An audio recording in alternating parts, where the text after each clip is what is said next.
Многих докучает стук передней подвески. Вот а-ля вибростенд.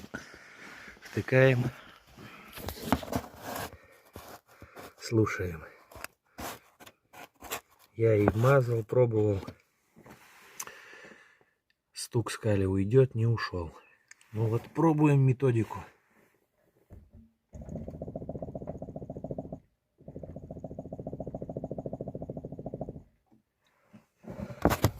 Думаю, слышно. Звук такой же, как и в салоне.